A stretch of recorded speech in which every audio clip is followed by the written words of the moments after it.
So, hello po. Ngayon po, gagawa po tayo ng beef bulgogi. Ito po mga ingredients ko.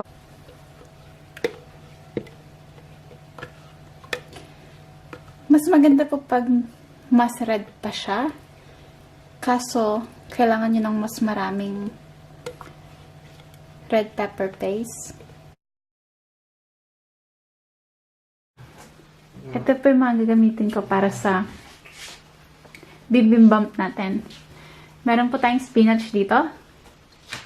Red pepper, pipino, courgette, carrots, spring onions, radish, shiitake mushroom na ibababad ko po siya sa mainit na tubig.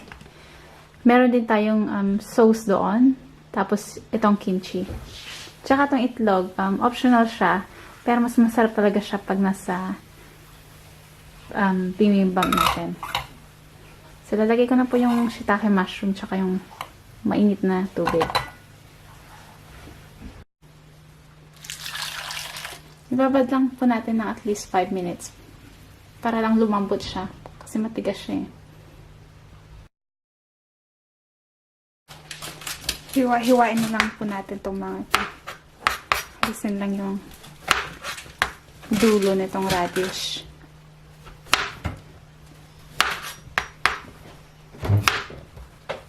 Balay, ganyan lang kung pagkahiwa, maninipis.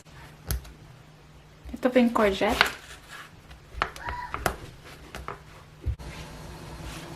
Hiwa-hiwain lang po natin yung carrots ng maninipis.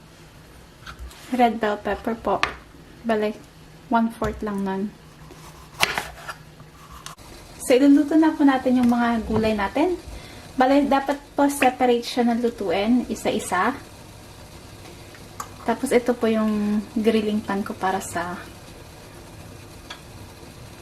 bulgogi. Ito yung bulgogi. Ito po yung mga gulay na lulutuin ko. Tapos, may hot water po ako dito para sa spinach naman.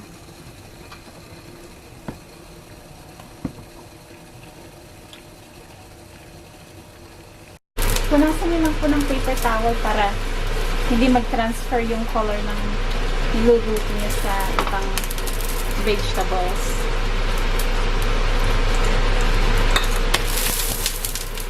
Lagay po natin yung courgette.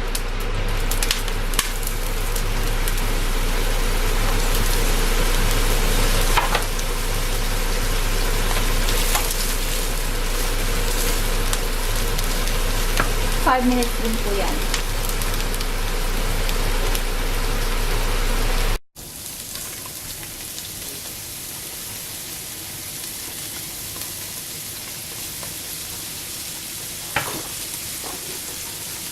Lagyan niyo lang po ng asin.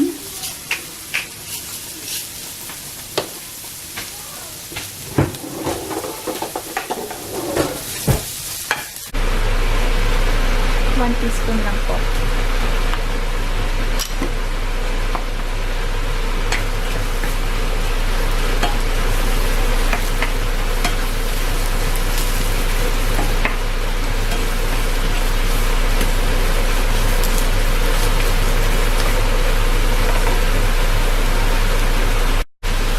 Red pepper po. 3 minutes lang po ito. Pipino po. 3 minutes lang po din siya.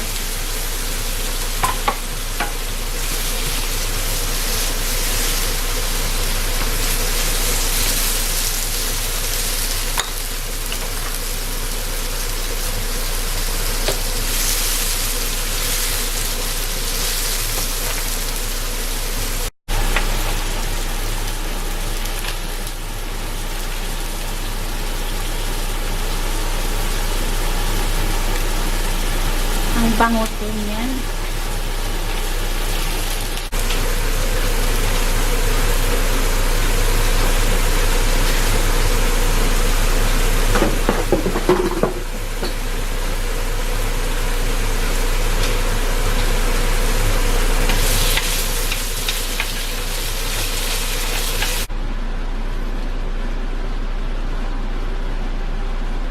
Thank you, Sis Lian.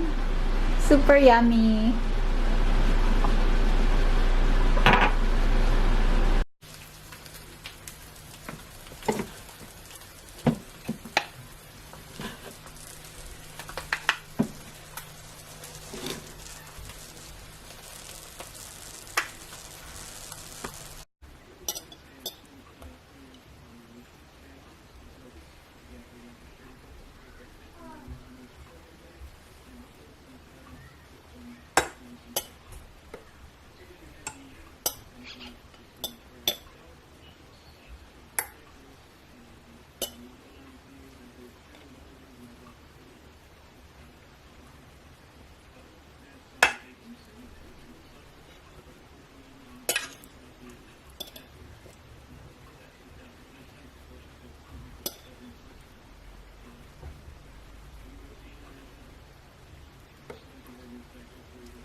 Kimchi.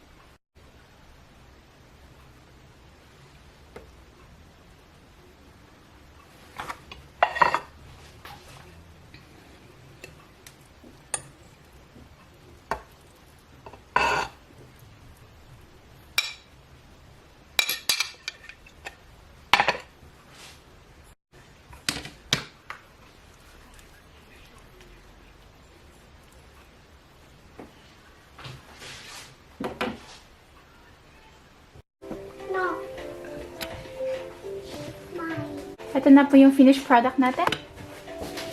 Bibimbap po. Pwede na po natin ilagay yung sauce natin on top. Yan na po siya. Salamat po sa panonood.